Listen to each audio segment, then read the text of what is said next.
ठीक है। तो एक चीज दिमाग में रखना, जब भी इलेक्ट्रोस्टैटिक फोर्स लगेगा तो वो दो चार्ज के बीच में लगेगा। सिंगल चार्ज पे कभी भी इलेक्ट्रोस्टैटिक फोर्स नहीं लगता है। सिंगल चार्ज से केवल इलेक्ट्रोस्टैटिक फील्ड निकलते हैं, उस पर फोर्स नहीं लगता है, ध्यान रखेंगे। अब थोड़ा सा फोर्स को अच्छे समझते हैं। तो इस पे जो फोर्स लग रहा हो किसकी वजह से लग रहा है? 1 के वजह से लग रहा है। इस पे जो फोर्स लग रहा हो किसकी वजह से लग रहा है? 2 के वजह से लग रहा है। ठीक है, क्योंकि अभी जस्ट मैंने बताया ना, दोनों एक दूसरे को अपोजिट में फोर्स लगाते हैं। तो अगर यहां पे एक दूसरे के अपोजिट में फोर्स लग रहा है, ठीक है, मान लो गलती से मैं बोल दूं कि इसका मास और इसका मास, दोनों का मास सेम है। ध्यान से सोचना, अगर मैं बोल दूं कि इसका मास और इसका मास, दोनों का मास सेम है, उस केस में क्या होगा? कोई बता सकता है? उस केस में क्या होगा?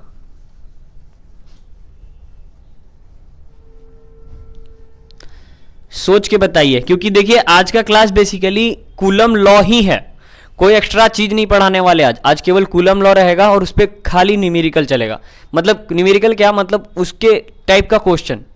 अब तुम में से मैं सिंपली तुम लोग से पूछ रहा हूं कि भाई तुमने अभी ये समझा कि Q1 और Q2 के बीच में एक रिपल्सिव फोर्स लग रहा है, Q1 Q2 को धक्का दे रहा है, Q2 Q1 को धक्का दे रहा है। ठीक, अगर मैं बोल दूं कि इसका मास मैं सेम कर देता हूं, इसका मास मैं सेम कर देता हूं, दैट मीन्स कि ये जितना फोर्स लगा रहा होगा इस पे, उतना ही फोर्स ये इस पे लगाएगा, क्योंकि फोर्स किस पे डिपेंड करता है? मास पे डिपेंड करता है कि नहीं करता है? तो फोर्स डिपेंड अपॉन मास और एक्सिलरेशन, आपने पढ़ा होगा न्यूटन सेकंड लॉ के हिसाब से। तो फोर्स डिपेंड करता है मास पे। अब तुम यहां से सोचो, अगर इसका mass same, that means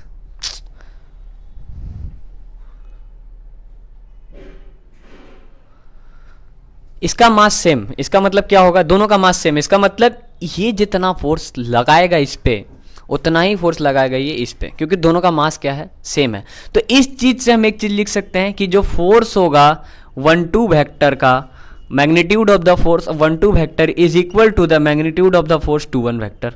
magnitude की हम बात कर रहे हैं। अब ये चीज किसी को नहीं समझ में आ रहा है तो वेक्टर वाला लेक्चर देख के आओ, क्योंकि यहां पे हम बताए थे कि जब भी कोई वेक्टर को मैग्नीट्यूड के टर्म में दिखाते हैं तो उसके साइड में ये मॉड वाला लाइन लगा देते हैं, क्योंकि वो डायरेक्शन को नहीं बताता, केवल किसको बताता है?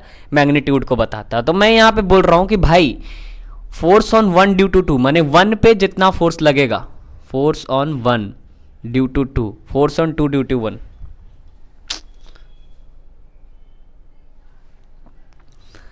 तो 1 पे जितना फोर्स लगेगा उतना ही फोर्स लगेगा किस पे? 2 पे।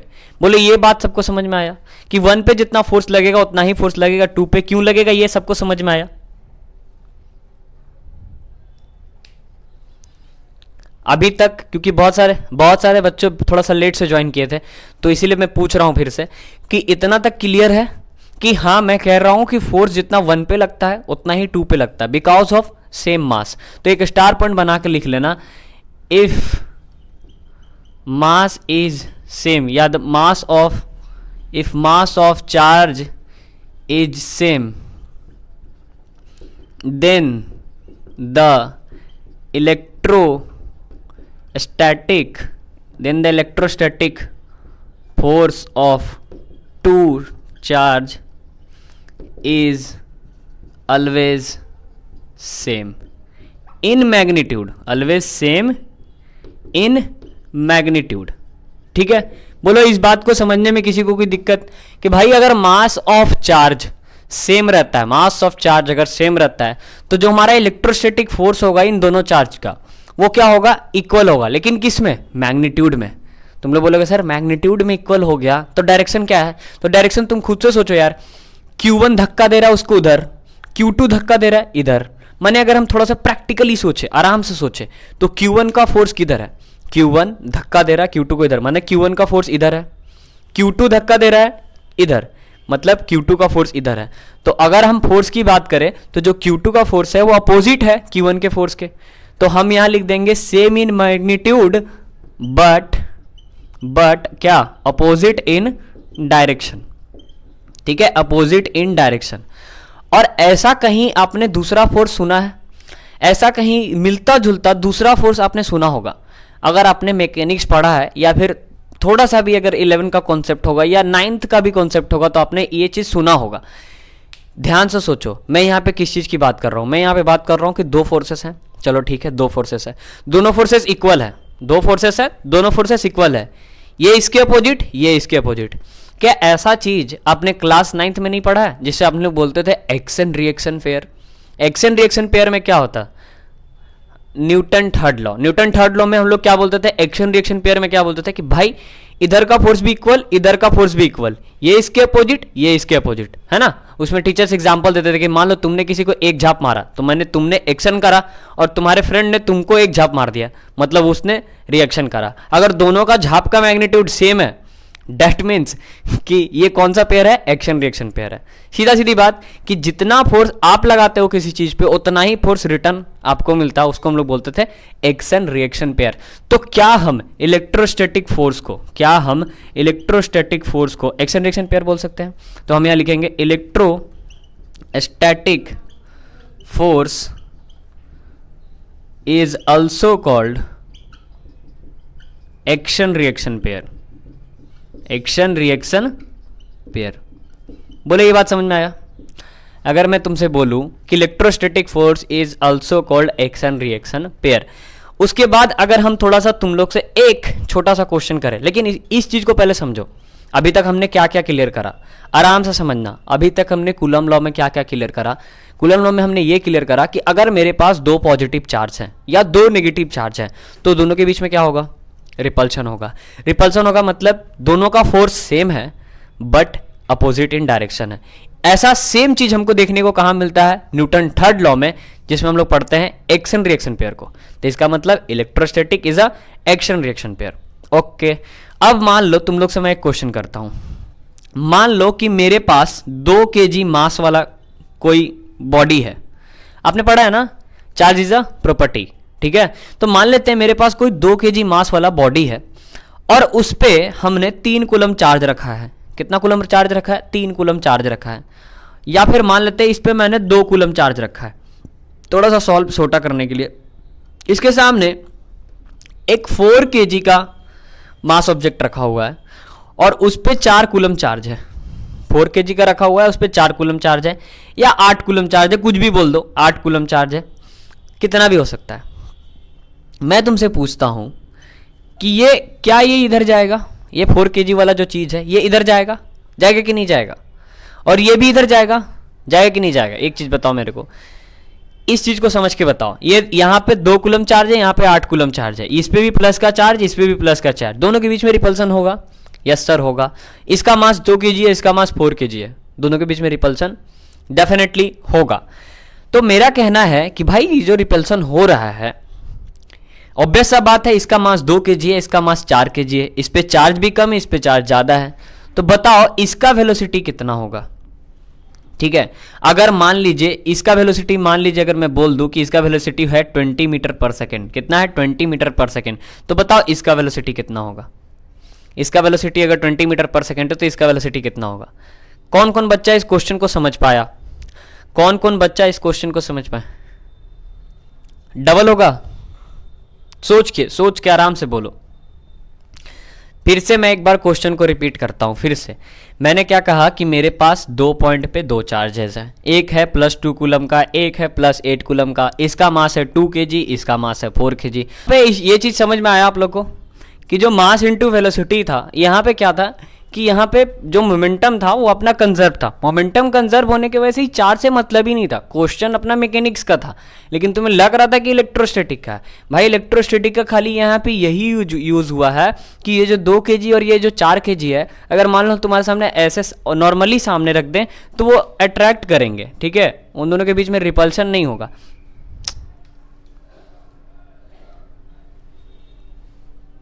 ओहो, उन दोनों के बीच में रिपल्सन नहीं होगा, वो सिंपली क्या करेंगे? अट्रैक्ट करेंगे। लेकिन अगर मैं उस पर चार्ज रख दूं, एक +2 कूलम का इधर और एक +8 कूलम का इधर, दोनों के ऊपर क्या कर दूं मैं? अलग अलग चार्ज रख दूं, तो प्लस प्लस का चार्ज आने की वजह से इनके बीच में रिपल्सन होगा और ये कुछ वेलोसिटी से उधर भागेगा, ये कुछ वेलोसिटी से इधर भागेगा। तो अगर तुम्हें बोल दिया कि इसका वेलोसिटी 20 मीटर पर सेकंड, तो बताओ इसका वेलोसिटी कितना होगा? तो कुछ नहीं, तुमको यहाँ पे सिंपल यही देखना है कि अपना मोमेंटम कंजर्व है, चार्ज से कोई मतलब ही नहीं है। मतलब यहाँ का जितना मोमेंटम होगा उतना ही मोमेंटम यहाँ का होगा, ठीक है, ये एक टाइप का क्वेश्चन बन सकता है। अब मान लो इसी पे एक दूसरा टाइप का क्वेश्चन मैं बता देता हूं, इसको पहले आप लोग नोट डाउन कर ले, मतलब नोट डाउन क्या है, स्क्रीनशॉट ले लो जल्दी से, और फिर उसके बाद इसी चीज को मिटा करके मैं दूसरा चीज बताऊंगा।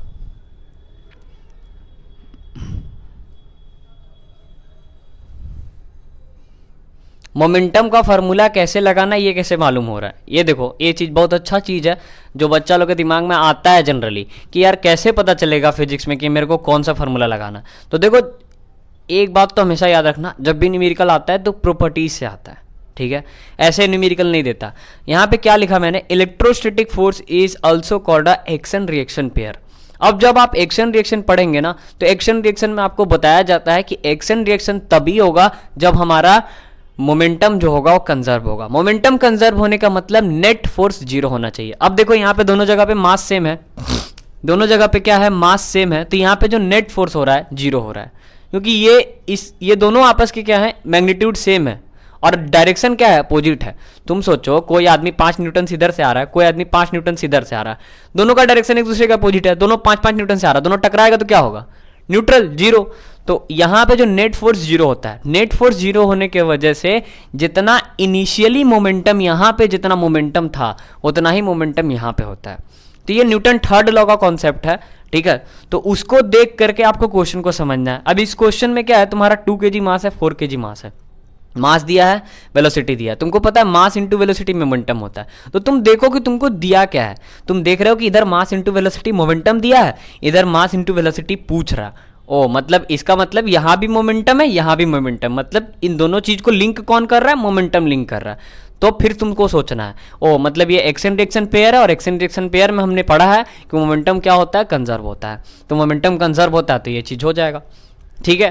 तो ये एक्शन रिएक्शन का कॉन्सेप्ट था, ठीक है। खाली इलेक्ट्रोस्टैटिक एक ऐसा चीज है ना कि इसमें वेक्टर और पूरा मैकेनिक्स घुसा दिया जाता है, जिसका मैकेनिक्स अच्छा है। मैकेनिक्स मतलब motion in straight line, motion in plane, इन ये लॉज ऑफ मोशन, ये सब जिसका अच्छा है वो इलेक्ट्रोस्टैटिक में बहुत ज़्यादा कमांड करता है। रीज़न क्या है, क्योंकि पूरा इलेक्ट्रोस्टैटिक में जितना भी क्वेश्चन होता है सबको लगता है चार्ज वार्ज से आएगा, चार्ज वार्ज से क्वेश्चन नहीं आता है। क्वेश्चन कहाँ से आता है, मैकेनिक्स से आता है, और बच्चा डर जाता है चार्ज वार्ज का सोच के, ठीक है। इसी क्वेश्चन को मान लो मैं चेंज करता हूँ, चेंज इस तरह से करता हूँ, सेम यही कॉन्सेप्ट, सब कुछ यही था।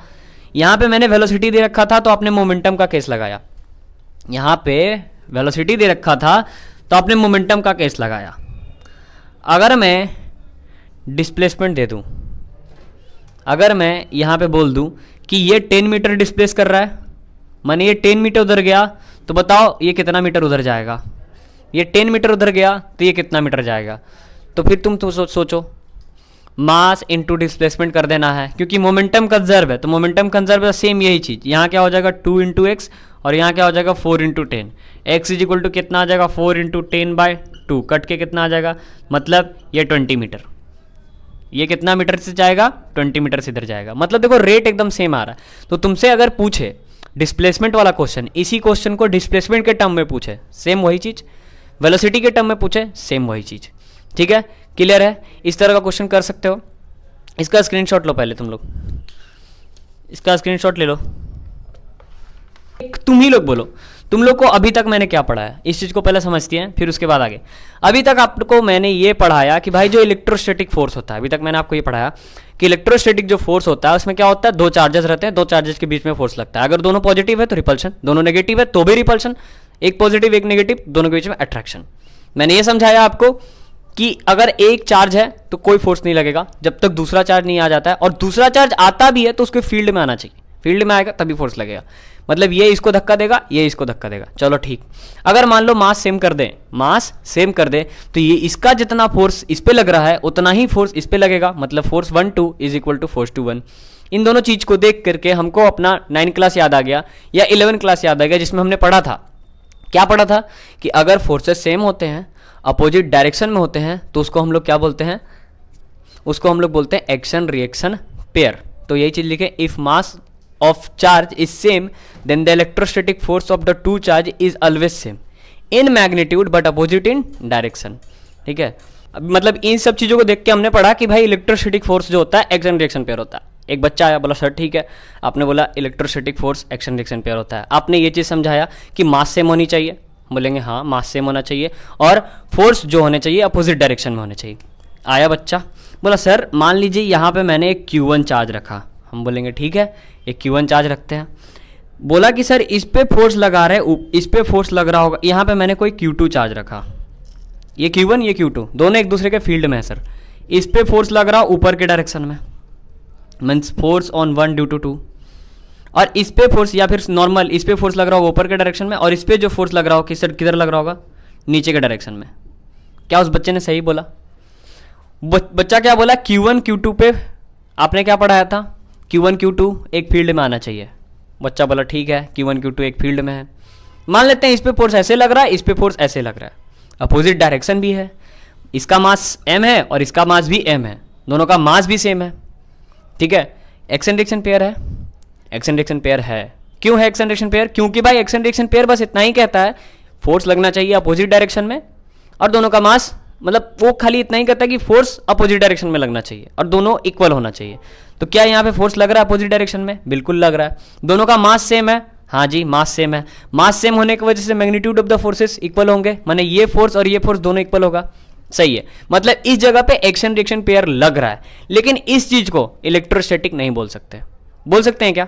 इस चीज को हम इलेक्ट्रोस्टैटिक फोर्स बोल सकते हैं क्या? इस चीज को आप इलेक्ट्रोस्टैटिक फोर्स बोल सकते हो, लेकिन इस चीज को आप इलेक्ट्रोस्टैटिक फोर्स नहीं बोल सकते हो। क्यों नहीं बोल सकते हो? क्योंकि ये देखो ये एक लाइन जॉइनिंग है, लेकिन यहां पे ये एक लाइन जॉइनिंग नहीं है। लाइन जॉइनिंग का मतलब क्या होता है कि फोर्स ऐसे लगने चाहिए, हॉरिजेंटल। हॉरिजेंटल माने act upon the line joining, माने एक लाइन बनाना चाहिए। तो हम लोग को क्या लिखना है कि electrostatic force is also called action reaction pair, but it always act upon the line joining। ये हमेशा कैसे एक्ट करेंगे? लाइन जॉइनिंग में एक्ट करेंगे। लाइन जॉइनिंग का मतलब ये स्ट्रेटली एक्ट करेगा, ऐसा नहीं भाई कि इसका लग रहा उधर तो इसका लगेगा नीचे। बात समझ रहे हो ना मैं कहना क्या चाह रहा हूं? एक्शन रिएक्शन पेयर है लेकिन एक्ट करेगा हमेशा एक लाइन में, लाइन जॉइनिंग में करेगा, ठीक है। ये चीज क्लियर हुआ।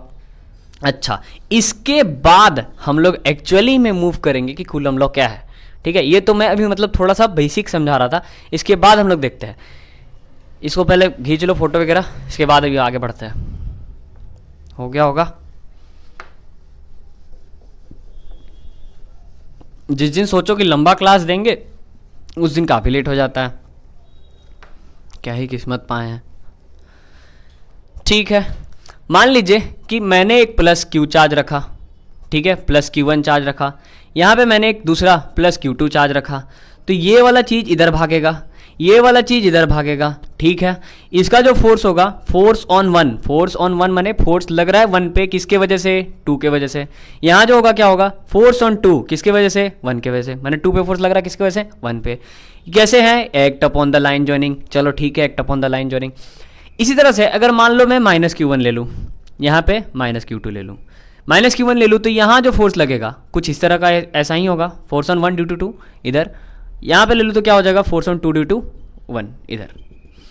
इसी तरह से मान लेते हैं अगर मैं यहाँ पे Q1 ले लूँ प्लस के टर्म में और इधर ले लूँ Q2 माइनस के टर्म में, अब यहाँ पे क्या होगा? अगर मैं यहाँ ले लूँ Q1 प्लस के टर्म में, यहाँ Q2 ले लूँ माइनस के टर्म में, इन दोनों के बीच में क्या होगा? इन दोनों के बीच में बहुत ही सुंदर सा अट्रैक्शन होगा।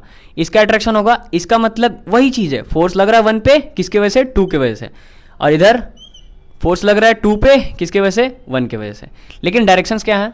एक दूसरे के अपोजिट। यहाँ भी डायरेक्शन एक दूसरे के अपोजिट है, यहाँ भी डायरेक्शन एक दूसरे के अपोजिट है।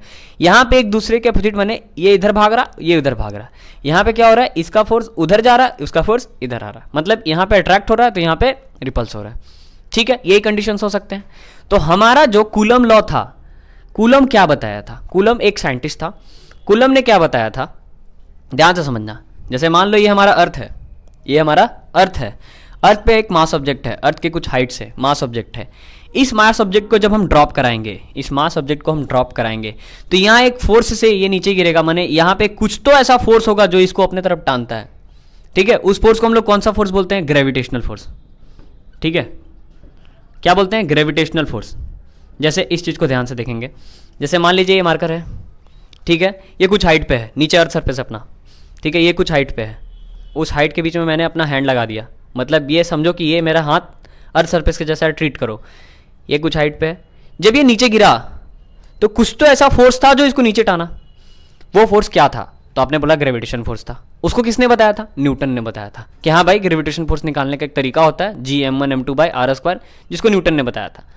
तो यहां पे क्या है, एक चार्ज है, एक दूसरा चार्ज है। अगर इस चार्ज के फील्ड में ये दूसरा चार्ज आ जाता है तो ये इसको अपने तरफ टानेगा, एक फोर्स से टानेगा। वो फोर्स को निकालने का तरीका किसने बताया था? कूलम ने बताया था। ठीक है, जब दो चार्ज के बीच में अट्रैक्शन हो या रिपल्सन हो, ठीक है, जब वो एक दूसरे के फील्ड में आ जाए और उनके बीच में अट्रैक्शन हो या रिपल्सन हो, तो वो एक दूसरे पे कितना फोर्स लगाएंगे, उसको किसने बताया था? कूलम ने बताया था। ठीक है, किसको देख के? ग्रेविटेशन को देख के। ठीक है, तो एक्चुअली में अगर देखा जाए ना, तो एक्चुअली में हीरो कौन है? न्यूटन है। ठीक है, एक्चुअली में हीरो कौन है? न्यूटन है। इसीलिए बोला जाता है कि फादर ऑफ फिजिक्स कौन? न्यूटन। पूरे मैकेनिक्स पे ये भी है, और इसी के आइडिया को देख करके कूलम ने भी काम किया था। तो कूलम ने क्या बोला था कि अगर दो चार्ज है, तो जैसे वहां पे था हमारा ग्रेविटेशन में मास पे डिपेंड करता है, तो यहां पे क्या होगा, एक चीज इसको मैं अच्छे से देखता हूं, F12 vector is equal to F21 vector is equal to, या फिर इज डायरेक्टली प्रोपोर्शनल टू किसके? Q1 एंड Q2 के। क्या ये बात सबको समझ में आ रही है? क्या ये बात सबको समझ में आ रही है? मैं यहाँ पे थोड़ा से वेक्टर के टर्म में ही बात कर रहा हूँ। वेक्टर के टर्म में क्या बात कर रहा हूँ कि भाई यहाँ पे जो फोर्स लग रहा है F12 और यहाँ पे जो फोर्स लग रहा है F21, दोनों फोर्स सेम है, बस मैग्नीट्यूड के टर्म में वो सेम है, डायरेक्शन के टर्म में सेम नहीं है, मैग्नीट्यूड के टर्म में वो दोनों सेम है। तो मैंने मैग्नीट्यूड के टर्म में दोनों को सेम दिखाया। और ये दोनों फोर्स किसके डायरेक्टली प्रोपोर्शनल होते हैं? Q1 एंड Q2 के डायरेक्टली प्रोपोर्शनल होते हैं। और अगर हम इन्वर्सली प्रोपोर्शनल की बात करें, पहला बात डायरेक्टली प्रोपोर्शनल होता है Q1 का, दूसरा बात डायरेक्टली प्रोपोर्शनल होता है Q2 का, तीसरा बात इन्वर्सली प्रोपोर्शनल होता है इनके बीच के डिस्टेंस का, इनके बीच का डिस्टेंस R, इनके बीच का डिस्टेंस का। ठीक, तो अगर मैं इसको नॉर्मल एज अ ट्रीट करूं कि F12 या F21 ये किसके इक्वल है? F के इक्वल है। किसके इक्वल है? F के इक्वल है। तो F is equal to, sorry, F directly proportional to क्या आ जाएगा? Q1 Q2 by R²।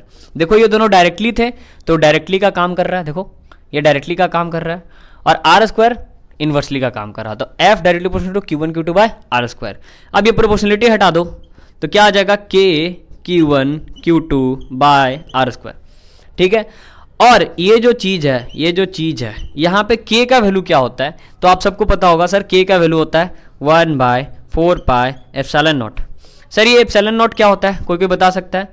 Epsilon naught का एक नाम होता है, एप्सिलॉन नॉट का एक नाम होता है जिसको हम लोग बोलते हैं एप्सिलॉन डी डास। क्या बोलते हैं? Epsilon D dance. इसका वैल्यू कितना होता है? कोई बता सकता है? एनीवन, कोई भी बता सकता है इसका वैल्यू? 8 पॉइंट,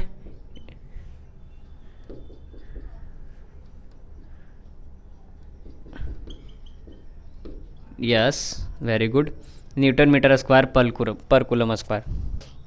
अच्छा, ये एप्सिलॉन है क्या एक्चुअली में? इस एप्सिलॉन को हम लोग बोलते हैं factor of permittivity of free space तो होता है, लेकिन एक्चुअली में ये क्या है? ये है फैक्टर ऑफ इलेक्ट्रिक फील्ड। क्या है? Factor of electric field. और इसका अगर नाम के बारे में जाना जाए तो इसको हम लोग बोलते हैं परमिटिविटी ऑफ फ्री स्पेस। क्या बोलते हैं? Permittivity of free space. ध्यान से समझेंगे। इस एप्सिलॉन नॉट का वैल्यू होता है 8.85 × 10⁻⁻12। ये न्यूटन मीटर स्क्वायर पर कूलम स्क्वायर जो आया, ये कैसे आया भी थोड़ी देर में समझेंगे, लेकिन फिलहाल अभी इतना जानना है कि इसकी वैल्यू ये होती है। ये एक्चुअली में क्या है? Factor of electric field. Factor of electric field का मतलब कि जब दो चार्ज के बीच में, जब दो चार्ज है एक दूसरे के फील्ड में आ गए, कौन से फील्ड में? इलेक्ट्रिक फील्ड में आ गए, क्योंकि चार्ज जब रेस्ट पे रहता है तो कौन सा फील्ड जनरेट करता है? इलेक्ट्रिक फील्ड जनरेट करता है।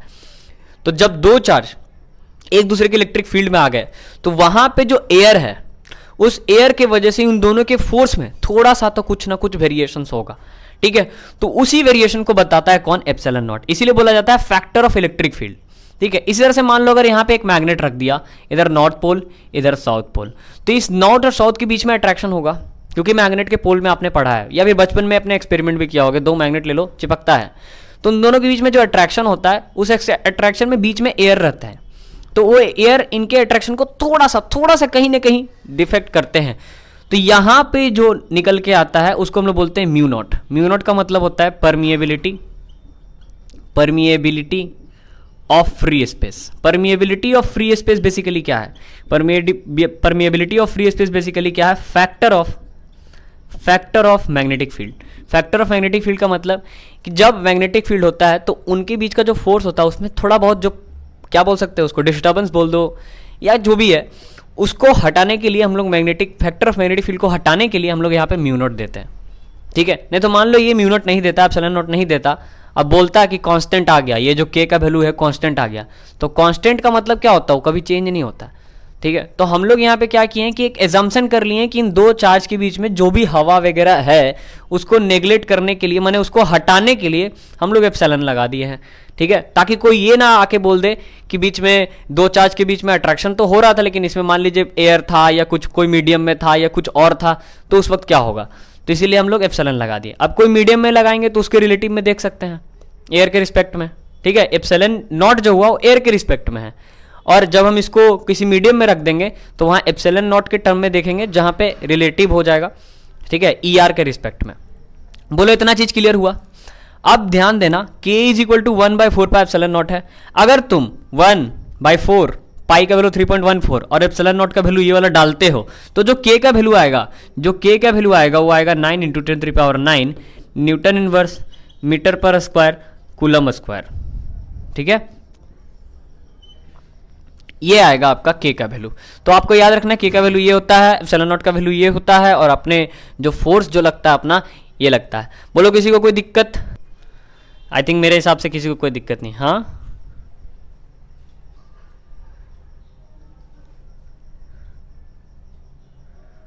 कहाँ पे?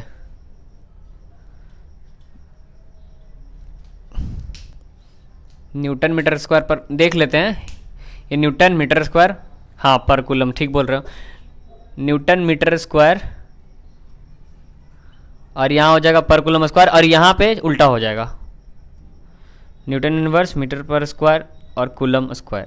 ठीक है, यहाँ जस्ट उल्टा हो जाएगा। अभी कैसे आता है ये बताते हैं। ठीक है, थोड़ा देर में जस्ट तुरंत बताएंगे कि कैसे आता है इसका यूनिट और कैसे आता है इसका डायमेंशन। इतना तक में अभी तक किसी को कोई दिक्कत नहीं ना है। एक बार स्क्रीनशॉट ले लो और एक बार थोड़े से अपने मन में ही थोड़ा देर के लिए रिकॉल कर लो कि क्या क्या सर बताएं। ठीक है, चलिए आगे देखते हैं। अगर हम बात करें ऐसा unit and dimensional formula of ऐसा unit and dimensional formula of K and epsilon naught, K और एप्सिलॉन नॉट का अगर हम लोग ऐसा यूनिट और डायमेंशनल फार्मूला देखें तो क्या होता होगा। सबसे पहले हम लोग फोर्स का फार्मूला देखते हैं, क्या होता है के Q1 Q2 by R square. सबसे पहले हम बात करते हैं किसकी, के की, या फिर इसको और डिटेल कर लेते हैं तो 1/4 pi epsilon naught Q1 Q2 by R square F. हमें एप्सिलॉन नॉट का करना है। अब तुमसे एक चीज पूछता हूँ, 1 कांस्टेंट है? यस सर कांस्टेंट है। ये तुम भी 1 पढ़ोगे, दुनिया का हर एक आदमी इसको 1 पढ़ेगा, इसको 4 पढ़ेगा, इसको पाई पढ़ेगा। ये सारा चीज क्या है, कांस्टेंट है। हमको बात किसकी करनी है, एप्सिलॉन नॉट की। तो इस जो कांस्टेंट टर्म है उसको हटा दो, कांस्टेंट टर्म को छोड़ दो, क्योंकि कांस्टेंट जो भी चीज होता है उसका यूनिट नहीं आता है, ये तो पता ही होगा। अगर मैं तुमसे पूछूं नॉर्मली 4, 5, 6 इसका कोई यूनिट है, तुम बोलोगे नहीं सर 4, 5, 6 का कोई यूनिट नहीं होता, या फिर कोई नंबर का कोई यूनिट नहीं होता। ठीक है, तो यहाँ एप्सिलॉन नॉट की हम बात करें तो इसका यूनिट है, तो इन सब चीज़ों को नेग्लेक्ट करो क्योंकि इनका यूनिट है ही नहीं। तो हमको किसका यूनिट निकालना है, एप्सिलॉन नॉट का। अगर मैं इस एप्सिलॉन नॉट को इधर उठा के फेंकूँ, मैं इस एप्सिलॉन नॉट को इधर उठा के फेंकूँ तो क्या आ जाएगा यहाँ पे, Q1 Q2 bye F R square. क्या मान रहे हो इस बात को, ऐसा आ सकता है। अब तुमसे मैं पूछता हूँ Q1 का ऐसा यूनिट कूलम, Q2 का ऐसा यूनिट कूलम, फोर्स का ऐसा यूनिट न्यूटन, आर का ऐसा यूनिट मीटर, और उस पर क्या है स्क्वायर। तो यहाँ पे क्या हो जाएगा, कूलम स्क्वायर, नीचे से न्यूटन ऊपर जाएगा न्यूटन इनवर्स, नीचे से मीटर स्क्वायर ऊपर जाएगा तो मीटर पर स्क्वायर। मीन्स एप्सिलॉन नॉट का यूनिट क्या हो गया, न्यूटन इनवर्स मीटर पर स्क्वायर और कूलम स्क्वायर। किसका यूनिट आ गया, एप्सिलॉन का यूनिट आ गया। क्या बोलो बात समझ में आया? किसी को कोई इशू? कुछ नहीं करा मैंने मेरे को एप्सिलॉन नॉट निकालना था, एप्सिलॉन नॉट को मैंने इधर फेंका, फोर्स ऑटोमेटिक नीचे आ गया। फिर एज इट इज जैसे जैसे मेरे को यूनिट पता था, मेरे को पता था कि चार्ज का यूनिट कूलम होता है, कूलम इंटू कूलम रखा। फोर्स का यूनिट न्यूटन होता है, न्यूटन रखा। आर का यूनिट मतलब रेडियस को किस में नापते हैं, मीटर में नापते हैं, तो मीटर रखा। अब कोई एक बंदा आया, बोला भाई मेरे को इसी चीज को सीजीएस में बता दे। कोई आया बोला मेरे को इसी चीज को सीजीएस में बता दे। तो मैंने कल आपको पढ़ाया था कि चार्ज का ऐसा यूनिट, अगर मैं तुमसे पूछूं कि चार्ज का ऐसा यूनिट सीजीएस में क्या है, तो बहुत सारे बच्चे बोल रहे थे फ्रैंकलिन होता है, स्टैट कूलम होता है। तो यहाँ पे वो डालो, कूलम के जगह पे स्टैट कूलम डालो, या कूलम के जगह पे फ्रैंकलिन डालो, और फोर्स के जगह पे क्या डालोगे, न्यूटन के जगह पे क्या डालोगे, डाइन डालोगे, क्योंकि आप सबको पता है ऐसा यूनिट फोर्स का होता है न्यूटन, लेकिन सीजीएस यूनिट होता है डाइन। और मीटर के जगह पे क्या डालोगे, सेंटीमीटर डालोगे। सॉल्व करोगे वो तुम्हारा कैसा यूनिट आ जाएगा, एप्सिलॉन नॉट का सीजीएस यूनिट आ जाएगा। ठीक है, अच्छा इसके बाद हमको किसका यूनिट निकालना है, के का। किसका निकालना है, के का। तो अब तुम थोड़ा सा ध्यान से समझना, के का वैल्यू क्या होता है, 1/4 पाई एप्सिलॉन नॉट। फिर से मैं वही बात बोलूंगा, 1/4 पाई कांस्टेंट है, तो हम यहाँ पे एक चीज देख सकते हैं कि k is equal to one by epsilon naught. k is equal to नहीं, क्योंकि ये सारे चीज क्या है बॉस, ये सारे चीज क्या है, कांस्टेंट है। ये चीज अगर कांस्टेंट है, ध्यान से समझेंगे, ये चीज अगर कांस्टेंट है तो इस कांस्टेंट को हम अगर हटाएं तो k जो है वो डायरेक्टली प्रोपोर्शनल है किसके, 1/एप्सिलॉन नॉट के, है ना, directly proportional. Means epsilon naught का जो यूनिट आ रहा है, एप्सिलॉन नॉट का जो यूनिट आ रहा है उसका जस्ट रेसिप्रोकल होगा k का यूनिट। ठीक है, अब बहुत सारा बच्चा बोला कैसे, ये कैसे हो सकता है, देखो k है is equal to one by epsilon not आएगा, क्योंकि ये कांस्टेंट टर्म है, यूनिट की बात हो रही है। अगर ये एप्सिलॉन नॉट इधर चला गया तो क्या आ जाएगा, 1/k आएगा ना, आएगा कि नहीं आएगा। अब तुम्हें पता है भाई एप्सिलॉन नॉट का यूनिट क्या होता है, k is equal to epsilon naught का यूनिट अभी तुमने देखा क्या, न्यूटन इनवर्स मीटर पर स्क्वायर और कूलम स्क्वायर। ये चीज जब नीचे से ऊपर जाएगा तो k का यूनिट क्या हो जाएगा, न्यूटन मीटर स्क्वायर पर कूलम स्क्वायर। क्या जस्ट अपोजिट है, क्या जस्ट अपोजिट है, दोनों एक दूसरे के जस्ट अपोजिट है ना, तो बहुत मक्खन चीज है। ठीक है, एप्सिलॉन नॉट और k कोई दिक्कत नहीं, एक चीज तुम्हें याद हुआ ऑटोमेटिक तुम्हें बाकी चीजें याद हो जाएंगी। ठीक है, और करना कुछ नहीं है, बस इसको एक साइड ले आओ, ये याद हो गया, इसका जस्ट रेसिप्रोकल कर दो, वो याद हो जाएगा। चल लो, अब हम लोग क्या देखते हैं, अब हम लोग देखते हैं डायमेंशन फार्मूला। किसका डायमेंशन देखते हैं, डायमेंशनल फार्मूला ऑफ क्या, dimensional formula of epsilon not. Epsilon naught का डायमेंशनल फार्मूला देखते हैं। तो भाई हमारा फार्मूला क्या है, ये है, ओके, एप्सिलॉन नॉट। अच्छा Q1 का डायमेंशन क्या होता होगा, Q1 का डायमेंशन किस किस को पता है, एनीवन, Q1 का डायमेंशन कोई तो बोलो, Q1 का डायमेंशन, डायमेंशन ऑफ Q माने डायमेंशन ऑफ चार्ज, चार्ज का डायमेंशन क्या होता है, अरे यार हटाओ, चार्ज का डायमेंशन नहीं पता तुम्हें। देखो I इज इक्वल टू क्या होता है, I is equal to Q by क्या होता है, T होता है, 10th क्लास में तुमने पढ़ा है। Charge per unit time is called current, पढ़ा है कि नहीं पढ़ा है, ये चीज आपने पढ़ा होगा। और I is a fundamental quantity, क्योंकि आपने यूनिट एंड मेजरमेंट का अगर लेक्चर देखा होगा तो उसमें मैंने पहले ही क्लियर कर दिया है कि भाई अपने पास कितने फंडामेंटल क्वांटिटीज होते हैं, 7 फंडामेंटल क्वांटिटी होते हैं। कौन कौन से, लेंथ, मास, टाइम, टेम्परेचर, और उसके बाद current, luminous intensity and amount of substance. तो ये सब जो फंडामेंटल क्वांटिटीज होते हैं उनका डायमेंशन वो खुद होते हैं। जैसे कि जो करंट है वो एक फंडामेंटल क्वांटिटी है, तो उसका ऐसा यूनिट भी एम्पियर आएगा।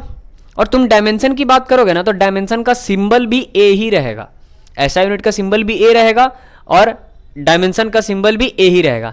तो अगर मैं Q का फॉर्मूला देखूं तो Q इज इक्वल टू क्या है, I इंटू टी। तो I के लिए क्या हो गया, एम्पियर, और भाई टाइम को तो मैं टी से ही दिखाऊंगा ना, तो Q का डायमेंशन क्या आ जाएगा, 80 आ जाएगा। Q का डायमेंशन क्या हो गया, 80 हो गया। तो इसको दिमाग में साइड में डाल के रखना है कि भाई जो Q का डायमेंशन होता है वो क्या होता है, 80 होता है। ओके, उसके बाद हम इस फार्मूला को सेट करते हैं। एप्सिलॉन नॉट क्या होता है, फार्मूला क्या था, Q1 Q2 bye F R square, ये वाला फार्मूला जो हमने इधर फेंक के लाया था। ठीक, अब बताओ Q1 के जगह पे तुम क्या रखोगे, 80, फिर Q2 के जगह पे क्या रखोगे, 80, क्योंकि आप डायमेंशन कर रहे हो। अच्छा, फोर्स का डायमेंशन क्या होता है, सबको पता होगा, फोर्स का डायमेंशन होता है mLT-2। कैसे होता है ये भी देख लो, फोर्स का फॉर्मूला होता है मास इनटू एक्सेलरेशन। मास के लिए kg, एक्सेलरेशन के लिए मीटर पर सेकेंड स्क्वायर, मीटर पर सेकेंड स्क्वायर। तो भाई kg के लिए m, मीटर के लिए l और पर सेकेंड के लिए t-2। तो फोर्स का डायमेंशन क्या हो गया, mLT-2। तो फोर्स के जगह पे मैं रख देता हूँ mLT-2, और r के जगह पे मैं क्या रखूंगा, r इज वॉट, r एक तरह का लेंथ है और लेंथ को नापने के लिए l, तो l का स्क्वायर। इस चीज को अगर अच्छे से देखें तो a into A square, t into T square. Okay, नीचे आ जाओ, m, l पे 1 है पावर और l पे 2 है पावर, तो हो जाएगा l क्यूब और t पे पावर हो जाएगा -2। अब तुम इसको अच्छे से सॉल्व कर लो। अच्छे से सॉल्व कैसे करोगे? ऐसे, ए स्क्वायर टी पे 2 है और नीचे से टी पे पावर -2 जब ऊपर जाएगा तो क्या बन जाएगा? वो +2 बन जाएगा। स्टेप्स को समझते रहेंगे, जिन्हें नहीं समझ में आएगा वो पूछेंगे। ये -2 था, ये ऊपर जाएगा तो क्या बन जाएगा? +2 बन जाएगा। m नीचे से ऊपर जाएगा तो m पे पावर -1 हो जाएगा। l नीचे से ऊपर जाएगा तो l पे पावर -3 हो जाएगा। ये आपका क्या बन जाएगा? डायमेंशन। इसी चीज़ को अच्छे से लिखा जाए, ए स्क्वायर टी पे पावर 4, m पे पावर -1, l पे power -3, that is your dimension of epsilon not. ये किसका डायमेंशन है? एप्सिलॉन नॉट का। देख लो, किसी को कोई दिक्कत? एप्सिलॉन नॉट का डायमेंशन निकाल पा रहे हो कि नहीं निकाल पा रहे हो? एप्सिलॉन नॉट का डायमेंशन निकालने आ रहा है कि नहीं आ रहा? देख लो, इस तरह से निकालना है, कहीं भूलना नहीं है। अच्छा, अभी जस्ट आपने पढ़ा था ना कि जो एप्सिलॉन नॉट होता है वो जस्ट के इक्वल, के अपोजिट होता है। ओके ओके, ये चीज़ पढ़ा गया कि भाई जो एप्सिलॉन नॉट होता है वो के इक्वल मतलब अपोजिट होता है। तो हमने देखा था कि जो के है वो इज इक्वल टू होता है 1/एप्सिलॉन नॉट, ये होता है। तो इसी चीज़ को मैं यहाँ करता हूँ, के इज इक्वल टू हमने पढ़ा था 1/एप्सिलॉन नॉट। अब ध्यान देते हैं 1/एप्सिलॉन नॉट का डायमेंशन क्या है? एप्सिलॉन नॉट का डायमेंशन है ए स्क्वायर टी पे पावर 4, m पे पावर -1 और l पे पावर -3। ओके, अब जब हमसे k का कोई पूछे तो k वाला में क्या हो जाएगा? ये चीज़ ऊपर चला जाएगा, तो ये चीज़ ऊपर चला जाएगा तो a पे स्क्वायर था तो पावर हो जाएगा माइनस, जिस पे प्लस है वो पावर माइनस हो जाएगा। t पे पावर 4 है तो नीचे से ऊपर जाएगा तो -4 हो जाएगा। m पे पावर -1 है तो नीचे से ऊपर जाएगा तो 1 हो जाएगा। 1 को कुछ लिखते नहीं है, m को ऐसे ही छोड़ देंगे। नीचे से l ऊपर जाएगा तो l पे पावर क्यूब हो जाएगा। That is your dimension of k। बोलो, अभी तक में किसी को कोई दिक्कत SI Newton dimension of epsilon not और के में? किसी को कोई दिक्कत नहीं होना चाहिए। देख के बताओ, सोच के बताओ, कोई डाउट है तो पूछो। तब तक हम थोड़ा सा मार्कर का इंक लोड कर लेते हैं। देखा, अब हम आगे बढ़ते हैं और इलेक्ट्रोस्टैटिक फोर्स के कुछ प्रॉपर्टीज को सीखते हैं, और उस प्रॉपर्टीज के बेसिस पे ही अभी तक का जितना भी एग्जाम बनता है, IIT हो गया, JEE हो गया, चाहे आप D2D हो गया, चाहे आपका लीट हो गया, माने जितना भी कॉम्पिटिटिव एग्जाम बनता है उन्हीं सब प्रॉपर्टीज पे बनता है। तो अभी हम लोग वो प्रॉपर्टी देखेंगे, ठीक है? पहले इसका तुम लोग स्क्रीनशॉट वगैरह ले लो।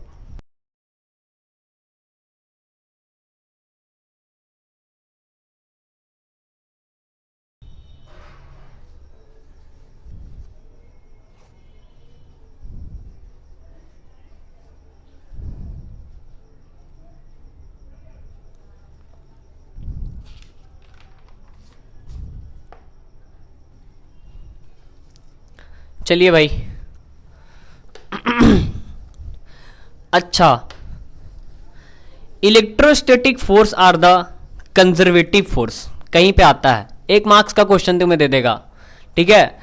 लिख देगा इलेक्ट्रोस्टैटिक फोर्स आर द, पहला कंजर्वेटिव फोर्स, ठीक है, रिजल्टेंट फोर्स, फ्रिक्शनल फोर्स, माने फोर्स, बहुत सारा फोर्स के बारे में बता देगा और उसमें से एक ऑप्शन तेरा सही, तुम्हारा सही रहेगा। कौन सा सही रहेगा? कंजर्वेटिव फोर्स का। तो कहा जाता है कि इलेक्ट्रोस्टैटिक फोर्स एक कंजर्वेटिव फोर्स होता है। आप में से कितने बच्चों को पता है कि कंजर्वेटिव फोर्स क्या होते हैं? कोई ऐसा बच्चा है जिसको पता है कि कंजर्वेटिव फोर्स मतलब क्या होता है? कोई बता सकता है? नहीं? चलो, नहीं। ये मान लो एक पॉइंट है, ये एक पॉइंट है, ये ए पॉइंट है, ये बी पॉइंट है। इस ए पॉइंट से बी पॉइंट जाने का एक रास्ता है। यहाँ पे अगर कोई आदमी चलता है तो वो कुछ वर्क डन करेगा, ठीक है, बिल्कुल वर्क डन करेगा। अगर ये रास्ता है तो यहाँ पे भी कुछ वर्क डन करेगा, ये रास्ता है तो यहाँ पे भी कुछ वर्क डन करेगा। इसमें भी वर्क डन है, इसमें भी वर्क डन है, इसमें भी वर्क डन है। सबसे कम वर्क डन इसमें लग रहा होगा आपके हिसाब से। अगर कोई इंसान चलता है तो इसमें बहुत कम वर्क डन चलना होगा उसको, इसमें भी, इसमें थोड़ा सा इससे ज़्यादा लगेगा, और इसमें तो बहुत ज़्यादा वर्क डन लग जाएगा, मैंने इसमें बहुत ज़्यादा काम लग जाएगा। लेकिन जो कंजर्वेटिव फोर्स होते हैं ना, उसमें जो वर्क डन होते हैं वो पाथ पे डिपेंड ही नहीं करते हैं। पाथ पे डिपेंड ही नहीं करता है वो, तुम इस पाथ से जाओ, इस पाथ से जाओ, इस पाथ से जाओ, वर्क डन को मतलब ही नहीं है, ठीक है? इस तरह के फोर्सेस को हम लोग कौन सा फोर्सेस बोलते हैं? कंजर्वेटिव फोर्स बोलते हैं। जब आप इलेक्ट्रिक पोटेंशियल पढ़ेंगे, जब आप इलेक्ट्रिक पोटेंशियल पढ़ेंगे तो वहां पे आपको बताया जाएगा कि यहाँ पे एक प्लस चार्ज है और कहीं दूर से एक दूसरे प्लस चार्ज को लाया जा रहा है जो कि इसके फील्ड में लाया जा रहा है। तो उसमें जो दूर से लाया जा रहा है वो किस रास्ते लेके आया जा रहा है, कैसे लेके आया जा रहा है, उसको मतलब नहीं है, क्योंकि ये कौन सा फोर्सेस है भाई, इमेजिनरी फोर्सेस है। तुम खुद से विजुअलाइज करो ना, तुम खुद से विजुअलाइज करो। कोई ज्वाइन हो रहा है क्या? चलो तुम खुद से विजुअलाइज करो। मैंने क्या बोला, electrostatic force are the conservative force. Conservative force का मतलब कि वर्क डन मतलब नहीं है। अब तुम सोचो, यहाँ पे ये मेरे हाथ पे एक प्लस क्यू चार्ज रखा है, तुम बोलोगे अच्छा ठीक है एक प्लस क्यू चार्ज है। इसके सामने ये देखिए छोटा सा जो ढक्कन है ये, इसके सामने एक दूसरा चार्ज है, ये एक दूसरा चार्ज है, ये जो ढक्कन है ये एक दूसरा चार्ज है। यहाँ पे एक चार्ज रखा हुआ है। क्या ये यहाँ से यहाँ मैं लाऊं, क्या दोनों में सेम फोर्स लगेगा? क्योंकि भाई क्या है, इमेजिनरी थिंग्स है। जैसे मान लो इसको मैं यहां से गिराऊं तो भी वही स्पीड से गिरेगा, यहां से गिराऊं तो भी वही स्पीड से गिरेगा, यहां से गिराऊं तो भी स्पीड से गिरेगा, यहां से गिराऊं तो भी, क्योंकि ये इमेजिनरी फोर्सेस हैं। यहां से लाओ तो भी उतना ही फोर्स, यहां से लाओ तो भी उतना ही फोर्स, यहां से लाओ तो भी उतना ही फोर्स। बस फील्ड के अंदर होना चाहिए, तुम कहीं से भी लाओ फोर्स उतना ही लगने वाला है। ठीक है, इसीलिए electrostatic force are the conservative force. Conservative माने वर्क डन डिपेंड नहीं करेगा पाथ पे। ठीक है, तो एक पॉइंट और बना के लिखेंगे, क्या क्या लिखेंगे,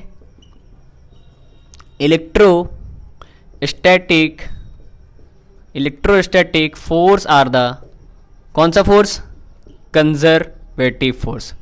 कंजर्वेटिव फोर्स। और ये जो कंजर्वेटिव फोर्स है इनका मतलब क्या होता है, क्या होता है इसका मतलब, work done do not depend upon path. Work done जो होता है वो डिपेंड नहीं करेगा पाथ पे। क्या चीज, राइट कर दूं?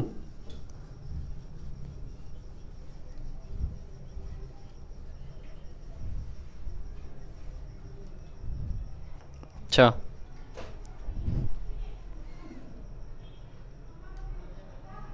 अब सही है।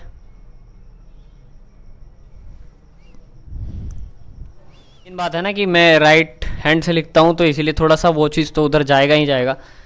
ठीक है, अच्छा चलो एक रिवीजन के लिए अब यहाँ से क्वेश्चन उड़ाते हैं हम लोग, यहाँ से क्वेश्चन चलेगा धड़ाधड़। मान लो एक रिवीजन के लिए तुम लोग सब कोई कॉपी पेन लेके बैठ जाओ। एक रिवीजन के लिए सबसे पहला क्वेश्चन मैं आपके सामने दे रहा हूँ, और ये क्वेश्चन मुझे उम्मीद है कि मेरे सारे स्टूडेंट बनाएंगे। उम्मीद है, कंफर्म उम्मीद है कि वो बनाएंगे।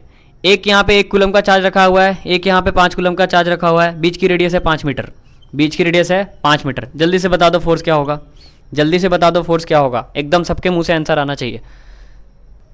के का वैल्यू आपको पता है, के टर्म में ही बताना है, किसी को सॉल्व नहीं करना, के टर्म में ही बताना है।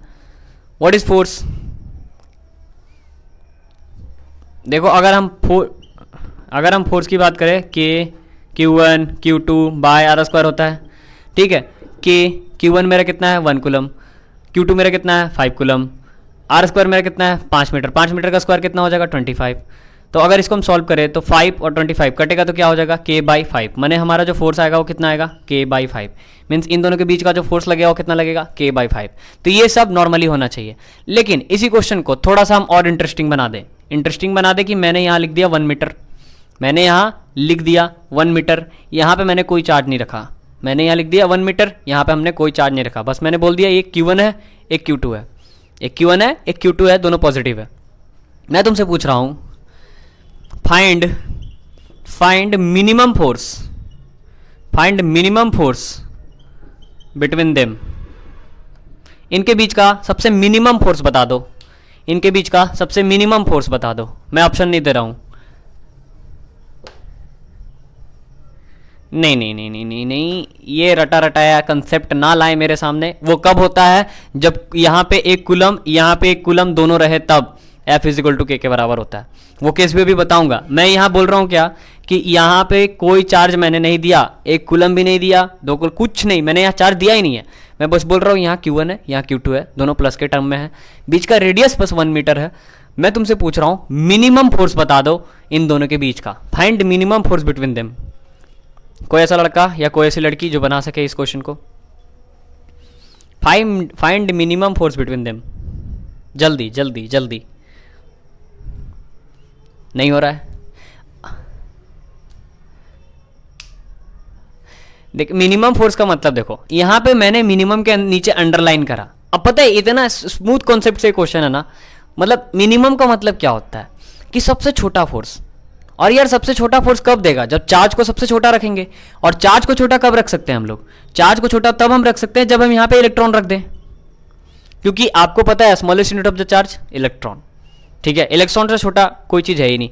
तो अगर हम बात करें स्मॉलेस्ट यूनिट ऑफ चार्ज की तो वो होता है इलेक्ट्रॉन। अब हम अगर इसको सामने इलेक्ट्रॉन रख देंगे, और मैंने ये हिंट दे रखा था कि ये दोनों क्या है, पॉजिटिव है, यानी कि दोनों सेम पोलरिटी के। अब तुम बोलोगे सर इलेक्ट्रॉन तो नेगेटिव होता है, चलो इलेक्ट्रॉन मत रखो, प्रोटॉन रख लो, तुम प्रोटॉन रख लो। तो प्रोटॉन क्या होते हैं? दोनों के दोनों पॉजिटिव होते हैं, ठीक है। और प्रोटॉन का भी वैल्यू कितना होता है? प्रोटॉन पे भी चार्ज कितना होता है? 1.6 × 10⁻⁻19 कूलम। मतलब प्रोटॉन भी बेसिकली किसके बराबर हो गया? इलेक्ट्रॉन के बराबर हो गया, बस खाली चार्ज उस पर कैसा आ जाएगा? प्लस का, ठीक है। तो प्रोटॉन रखो चाहे इलेक्ट्रॉन रखो, बात वही है। वो क्या है? मिनिमम चार्ज है। वो क्या है? सबसे छोटा चार्ज है। तो हम अगर देखें तो यहाँ पे भी हमारा इलेक्ट्रॉन रखा हुआ है, माने चार्ज के बेसिस पे, यहाँ पे भी इलेक्ट्रॉन रखा हुआ है, दोनों जगह पे इलेक्ट्रॉन रखा हुआ है। तो अगर हमारा फोर्स आएगा तो क्या आ जाएगा? K Q1 Q2 by R²। और भाई हमारा जो Q1 है वो जो Q2 है दोनों इक्वल है, किसके बराबर है? इलेक्ट्रॉन के बराबर है। ओ अच्छा, तो K E बेसिकली E², और R के जगह पे हमारा क्या था? 1 का स्क्वायर। तो यहाँ पे क्या आ जाएगा? K E², माने फोर्स जो आएगा हमारा, फोर्स जो आएगा वो कितने बराबर आएगा? K E² के बराबर आएगा।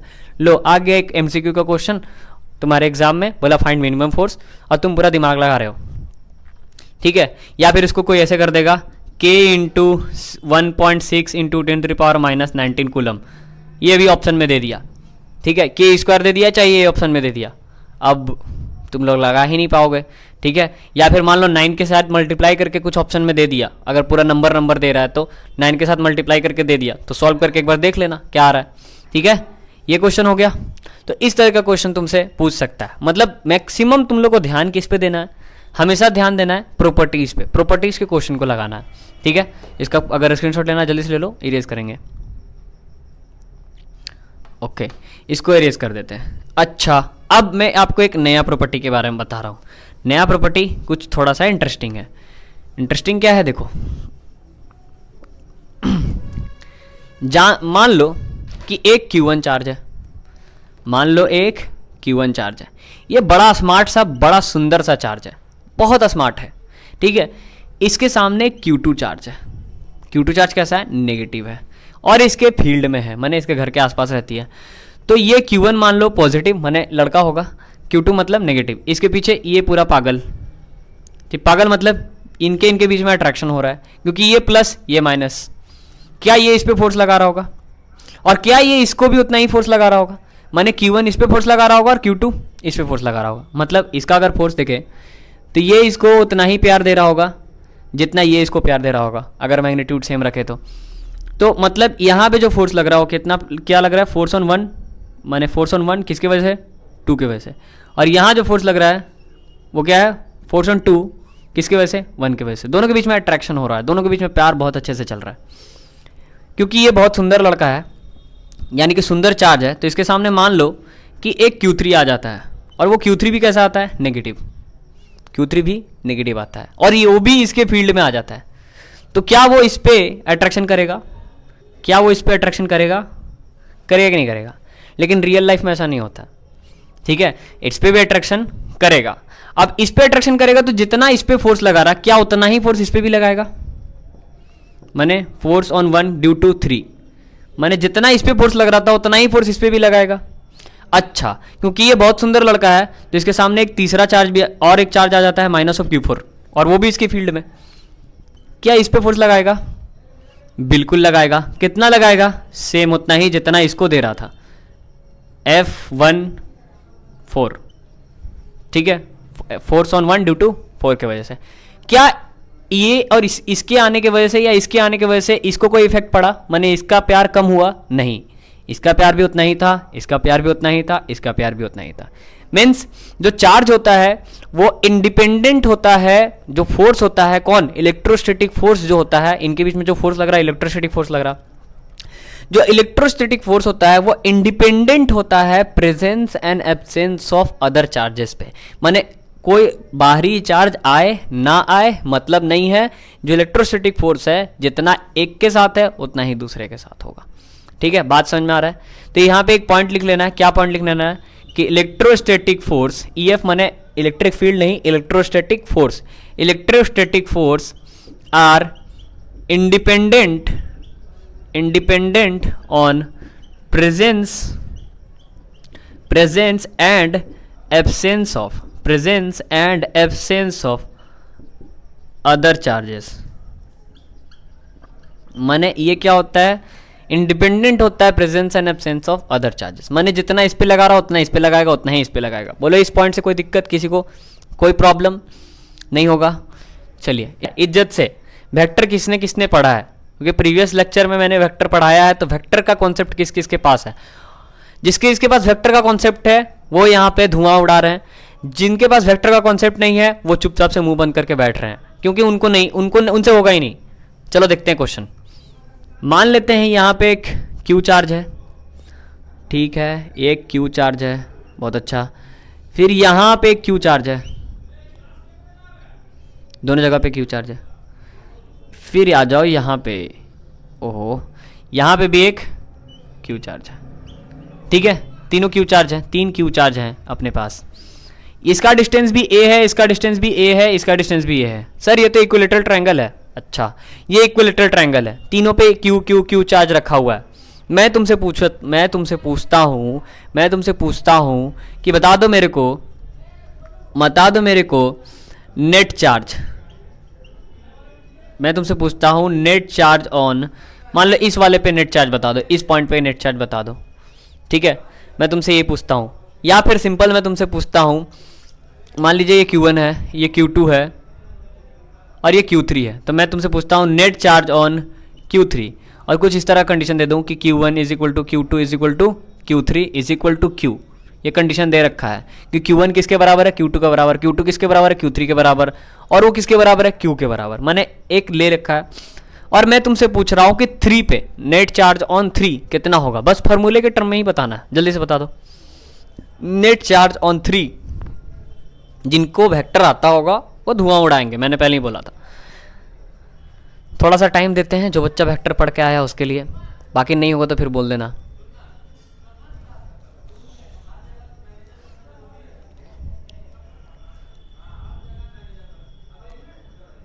हो जाएगा?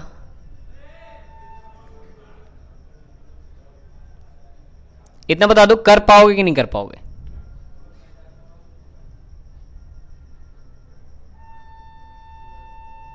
तुम थोड़ा सा प्रैक्टिकली सोचो। मैं 3 पे पूछ रहा हूँ, किस पे पूछ रहा हूँ, 3 पे पूछ रहा हूँ।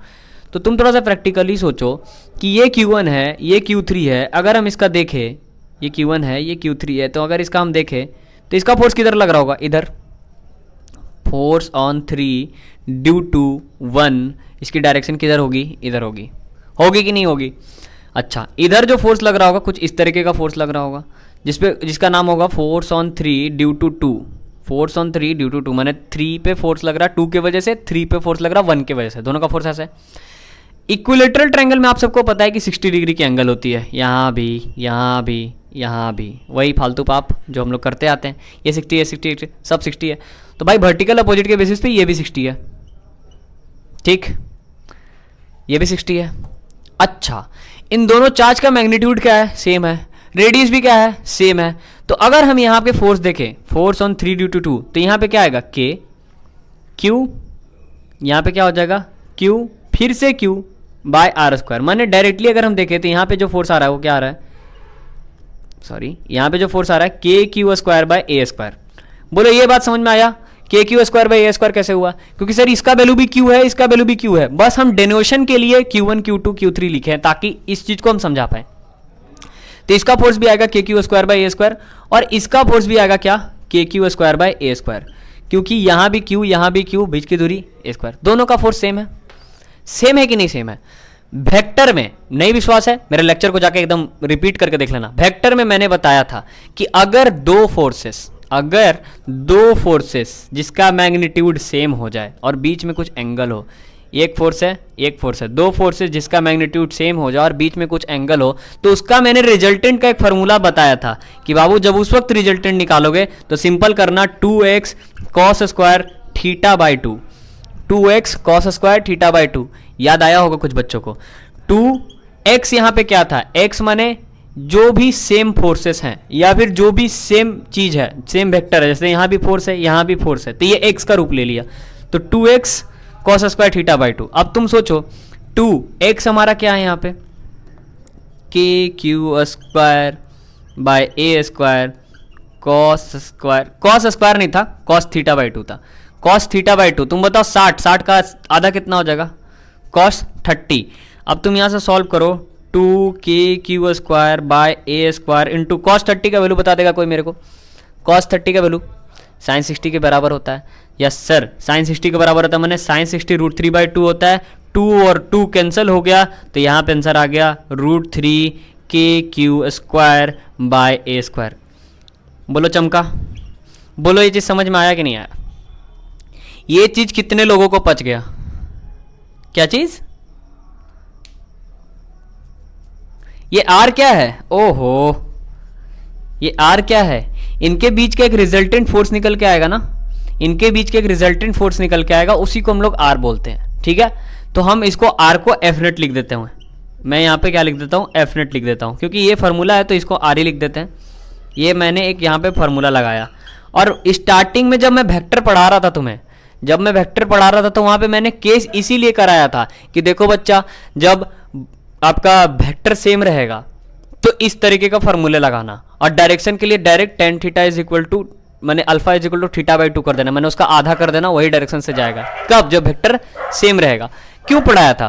ताकि आप जब इस तरीके का न्यूमेरिकल सॉल्व करने जाओ तो यहाँ पे अपनी वेक्टर वाली फालतू चीज ना लगाओ। फालतू चीज माने तुमने वेक्टर में ये चीज पढ़ा है क्या, कि दो फोर्सेस रहता है, फार्मूला क्या आता है, √f का स्क्वायर माने f1 का स्क्वायर प्लस f2 का square plus 2f1 f2 cos theta. ये लगाओगे काफी टाइम जाएगा, करके देख लो, काफी टाइम जाएगा। तुम्हें पता था, तुम्हें केस पता था कि अगर सेम मैग्नीट्यूड रहे तो 2x कॉस थीटा बाई 2 लगाते हैं। 2x का value cos theta by 2, theta by 2 मैंने थीटा मेरा कितना था 60, 60 का आधा 30, 30 का वैल्यू डाल दिया √3/2, 2 कैंसिल हो गया, √3k³ square by A square. क्या यहाँ पे भी उतना ही लगेगा और इसका रिजल्टेंट भी इधर ही होगा? क्या यहाँ पे भी उतना ही लगेगा और इसका रिजल्टेंट इधर होगा? ठीक है, क्यों? क्योंकि हर जगह पे क्या है, मैग्नीट्यूड सेम है। बोलो इस तरह का क्वेश्चन कर पाओगे नहीं कर पाओगे? कर लोगे कि नहीं कर लोगे? इस तरीके का क्वेश्चन होगा? अरे हाँ या ना बोलो। नहीं समझ में आया तो ये बताओ कि फिर से समझाएं। कुछ बोलते ही नहीं है तुम लोग। समझ गए ना? हाँ चलो ठीक है, अब समझ गए तो इसी पे बहुत सारे क्वेश्चंस हैं। ठीक है, क्वेश्चंस क्या हैं जिसको आपको अपने दिमाग से घर पे और भी उड़म पड़म करते रहना है। उड़म पड़म का मतलब इसमें अपने दिमाग से कुछ भी करते रहना है। कुछ भी माने देखो बताते हैं क्या करना है तुम्हें, और फिर इस पर एक तगड़ा क्वेश्चन करा देंगे, एकदम तगड़ा क्वेश्चन। पहले अभी हम तुम लोग का कुछ कुराफाती चीज दे देते हैं जो तुम लोग को अपने दिमाग से घर पे करना है। पहले वेक्टर का लेक्चर देख लेना है। जिसको वेक्टर नहीं आता होगा ना, वो यहाँ पे एकदम भोंद बन के बैठा हुआ होगा, वो कुछ नहीं समझ में आ रहा होगा भाई, उसके ऊपर ऊपर जा रहा होगा। इसलिए वेक्टर का लेक्चर पहले देख लेना, तभी ये सब क्वेश्चन को हिला पाओगे। मान लो कि एक तुम्हारे सामने एक स्क्वायर रख दिया मैंने, क्या रख दिया, एक स्क्वायर रख दिया। इसका भी रेडियस ए, इसका भी रेडियस ए, इसका भी रेडियस ए, इसका भी रेडियस ए। इनके हर पॉइंट पे क्यू क्यू क्यू क्यू रखा है। मैं तुमसे पूछ रहा हूं find net force on the centre. कितना होगा नेट फोर्स? जल्दी से देख के। अरे भाई साहब नेट फोर्स 0 होगा, देखो तो आराम से। ये इधर, ये इधर, ये इधर लगाएगा फोर्स, ये इधर लगाएगा फोर्स, ये इधर लगाएगा फोर्स, ये इधर लगाएगा फोर्स। मैग्नीट्यूड सेम, नेट क्या हो जाएगा, 0 होगा। लेकिन अगर मान लो मैं गलती से यहां पे माइनस साइन रख दूं, अब करो, अब नेट 0 कभी नहीं होगा। करके देखो, यहां पे नेट 0 होगा क्या? मैंने पूछा फोर्स ऑन, इस सेंटर पे मैंने फोर्स पूछा था, तो यहां पे नेट 0 हो गया। लेकिन जब माइनस रख दोगे तो भाई साहब ये तो कैंसिल हो जाएगा, लेकिन ये में क्या होगा, ये दोनों के बीच में अट्रैक्शन होने लगेगा, माने ये दोनों एक इस पॉइंट पे अट्रैक्ट करने लगेंगे। ठीक है, तो ये चीज हो जाता है। अब मैं तुमसे पूछूंगा force on minus Q, force on minus Q, इस माइनस क्यू पे कैसा फोर्स लग रहा होगा? तुम थोड़ा सा सोचो, इस माइनस क्यू पे कैसा फोर्स लग रहा होगा? तो तुम थोड़ा सा प्रैक्टिकली सोचो, तो ये प्लस है, ये माइनस है, ये इसको उधर की तरफ टान रहा होगा, है ना? ये प्लस माइनस, ये इसको उधर की तरफ टान रहा होगा। या फिर अगर उल्टा सोचें, हमको माइनस के बेसिस पे देखना है, तो ये जो भाई साहब हैं, ये जो माइनस भाई साहब हैं, ये माइनस भाई साहब अपने इस प्लस वाले को टान रहे होंगे और ये माइनस भाई साहब अपने इस प्लस वाले को टान रहे होंगे।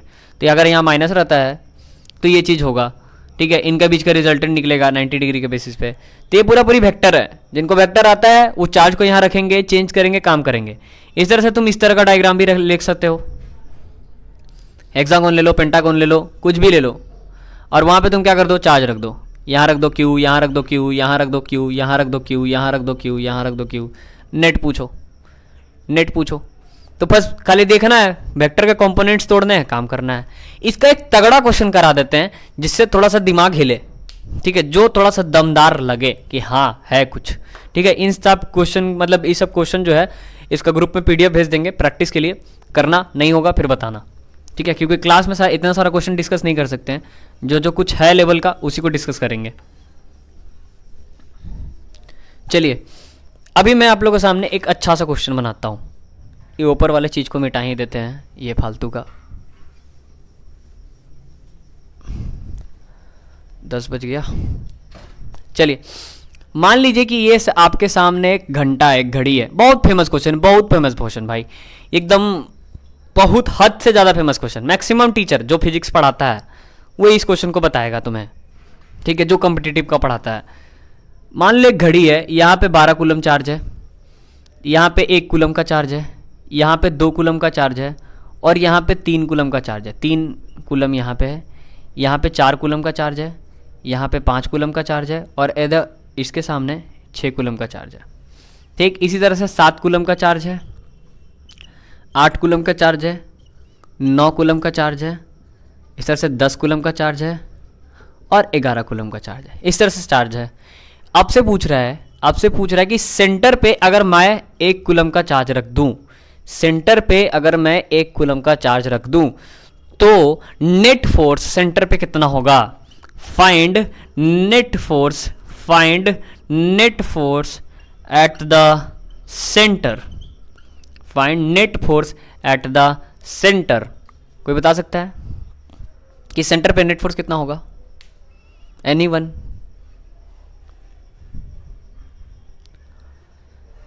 क्या चीज? हाँ, इसको सॉल्विंग देखते हैं। जो भी बच्चा बोल रहा है सही है, इसको सॉल्विंग देखते हैं। देखो सॉल्विंग कैसे होगा, तुम सोचो यहाँ पे प्लस 12 कूलम है, यहाँ पे प्लस कितना कूलम है, 6 कूलम है। तुम अगर देखो तो ये 12 कूलम, ये 6 कूलम, दोनों एक दूसरे को रिपल्स कर रहे हैं, माने दोनों एक दूसरे के अपोजिट है। इस 12 और 1 के बीच में अगर हम लोग देखें तो इस 12 और 1 के बीच में इसका रिजल्टेंट किधर आएगा? 1 कूलम। इसका रिजल्टेंट किधर आएगा? इधर के डायरेक्शन में आएगा। और ये 6 है तो 6 इधर लगाएगा फोर्स। तो तुम सोचो ये 12 से इधर लगा रहा था, ये 6 से इधर लगा रहा था, तो 12 में से 6 जाएगा तो कितना बचेगा? 6। और 6 किधर के डायरेक्शन में बचेगा? तो इधर के डायरेक्शन में बचेगा, ठीक है, माने इधर के डायरेक्शन में 6 कूलम बचेगा। तो थोड़ा सा हम इसका अगर वेक्टर का डायग्राम देखते हैं तो कुछ इस तरीके का होगा। ये एक पॉइंट, ये इधर जो आया ये तुम्हारा 6 कूलम आया। कैसे आया 6 कूलम? समझ में आया? ये 12 का डायरेक्शन इधर दिया, ठीक है, 12 का रिजल्टेंट इधर आ रहा था 12 कूलम का, क्योंकि देखो ना भाई k3/r² होता है ना, k3/r²। तो तुम्हारा Q1 Q2 तुम्हारा कितना है? 12 कूलम। Q2 कितना है तुम्हारा? 1 कूलम। यहाँ पे कितना है? 6 कूलम। यहाँ पे कितना है? 1 कूलम। तो अगर मैं यहाँ का फोर्स देखूँ तो यहाँ का फोर्स Q1 Q2 माने 12/r², बीच का रेडियस मान लेते हैं 1 मीटर होगा, तो 12/1 माने K12 इसका आ रहा था, और K तो कांस्टेंट चीज है। और यहाँ पे कितना आ रहा था? इसका जो आ रहा था वो कितना आ रहा था? K6। तो K12 में से K6 माइनस होगा तो ओवरऑल क्या बचेगा? 6 ही बचेगा ना, माने 6 कूलम का फोर्स इधर लग रहा होगा। 6 कूलम का फोर्स माने 6, जो यहाँ जो फोर्स लग रहा है वो 6 के बराबर लग रहा है। 6 कूलम नेट इधर निकल के आ रहा है। ओके, अच्छा, उसी तरह से अगर मैं इस चीज को देखूं, इस चीज को, इस 3 को देखूं, तो तुम ध्यान से देखना, यहाँ 9 है, ये 9 और 1 9 हो रहा होगा यहाँ का रिजल्टेंट, और यहाँ 3 हो रहा। 9 में से 3 जाएगा तो रिजल्टेंट इधर कितना आएगा? क्योंकि यहाँ रिपल्सन हो रहा ना, तो यहाँ पे रिजल्टेंट कितना आएगा? 6 का आएगा, मतलब यहाँ भी 6 कूलम। इसी तरह से तुम ये इस 10 को देखो, इस 10 को, तो ये 10 है और यहाँ से ये कितना है? 4 है। तो 10 में से 4 जाएगा तो कितना आ जाएगा? इस चीज़ को देखो तो यहाँ भी 6 कूलम आ जाएगा। फिर इस तरह से अगर 11 को देखें तो 11 किसके रिस्पेक्ट में? 11 5 के रिस्पेक्ट में, तो यहाँ पे जो चीज़ आएगा वो किसके बराबर आ जाएगा, ये किसके बराबर आ जाएगा, ये भी 6 कूलम के बराबर आ जाएगा। इस तरह से 8 को अगर देखें तो 8 में से 2 माइनस होगा तो कितना बच जाएगा, 8 में से 2 माइनस होगा तो ये भी किसके बराबर बच जाएगा, 6 कूलम के बराबर बच जाएगा। उस तरह से 7 को देखें तो 7 में से 1 माइनस होगा तो कितना बच जाएगा, 7 में से 1 माइनस होगा तो यहाँ पे ये भी 6 के बराबर बच जाएगा। ठीक है। और तुम सबको पता है कि घड़ी के बीच का जो एंगल बनता है, इनके बीच का जो एंगल बनता है वो 30 डिग्री के बीच का एंगल बनता है। तो मतलब इन सारे वेक्टर्स के बीच का एंगल कितना है, 30 डिग्री। इन सारे वेक्टर्स के बीच का एंगल कितना है, 30 डिग्री। ध्यान से सोचेंगे, इन सारे वेक्टर्स के बीच का एंगल 30 डिग्री। अब तुम सोचो कि तुम्हारे पास 1 2 3 4 5 6, तुम्हारे पास कितने फोर्सेस आ गए, तुम्हारे पास 6 फोर्स आए। कितने फोर्स आए, तुम्हारे पास 6 फोर्स आए और 6 का मैग्नीट्यूड क्या है, सेम है। 6 का मैग्नीट्यूड क्या है, सेम है।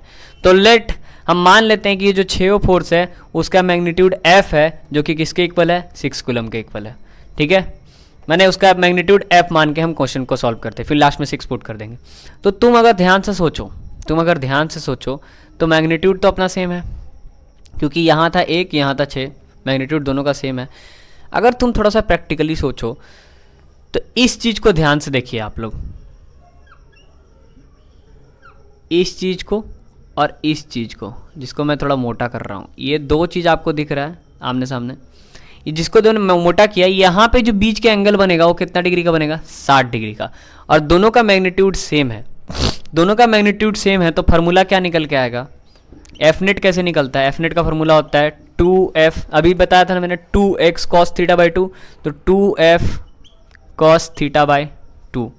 इससे तुम निकाल सकते हो इन दोनों का रिजल्टेंट। अच्छा, f कितना है तो 6/, तो यहाँ पे तुम्हारा और थीटा कितना है तो 30 के बेसिस पे तुम यहाँ पे रख सकते हो। चलो इसको रख के देखते हैं। मान लो f अगर हम लोग देखें तो 1 और 6 के बीच का जो f है, मान लेते हैं 6 है, तो 2 × 6 cos θ/2, θ/2 मैंने cos 30 का वैल्यू हो जाएगा √3/2। ठीक है, अब यहाँ से 2 और 2 कट गया, तो बेसिकली अगर देखें तो √3f मान लेते हैं, √3f मान लेते हैं। 6 को 6 ना रख के हम f रखते हैं कि भाई यहाँ जो फोर्स है f फोर्स लग रहा होगा, f फोर्स लग रहा होगा, f फोर्स लग रहा होगा, क्योंकि कूलम में फोर्स थोड़ी ना लगता है, न्यूटन में लगता है ना, तो हम f फोर्स मान लेते हैं। तो यहाँ पे क्या लग रहा है, √3f लग रहा है। इन दोनों का रिजल्टेंट किधर आता होगा, इधर आता होगा, जो कि किसके बराबर है, √3f के बराबर है। ओके, अच्छा, यहाँ जो फोर्स था और यहाँ पे एक पहले से फोर्स था, तो ये तो निकल गया इन दोनों का F नेट √3f। अब यहाँ पे एक फोर्स पहले से था F, अब यहाँ पे F नेट निकालेंगे, इस पॉइंट पे F नेट निकालेंगे, तो इस पॉइंट पे F नेट क्या होगा, पहले से इसके पास F मौजूद था, अब इसके पास फिर से एक √3f आ गया। और मैंने आपको वहाँ पे वेक्टर में सिखाया था कि अगर 2 फोर्सेस या 2 वेक्टर सेम डायरेक्शन पे चल रहा है तो उसको सिंपली उसका रिजल्टेंट निकालने के लिए जोड़ दो। तो अगर इसको तुम जोड़ोगे तो f प्लस √3f हो जाएगा, किसका, इसका। अच्छा, f प्लस √3f हो गया। अब यहाँ पे तुम देखो, एक 90 बन रहा है, यहाँ से यहाँ एक 90 बन रहा है। ठीक है, तो ऊपर वाला जो चीज़ आया वो क्या आया, f प्लस √3f। या फिर इन दोनों के बीच का रिजल्टेंट निकाल लो, या फिर ये सिंपल देखो कि इन दोनों के बीच का क्या बन रहा है, 90 बन रहा है। तो अब ये 90 सॉल्व करो, 90 सॉल्व करोगे तो एक रिजल्टेंट निकल के आएगा। ठीक है, और फिर ये वाला चीज़ को सॉल्व कर लो। तो ऐसे कर करके जब तुम सॉल्व करोगे तो तुम्हारा ओवरऑल किसके बराबर आएगा, 6f के बराबर। मैंने अभी जो लड़की बता रही थी, एक लड़की बता रही थी ना, कितने बराबर आ रहा था, 6f के बराबर आ रहा होगा आई थिंक। मैं भी एक बार देख लेता हूँ बुक में कि क्या है इसका आंसर।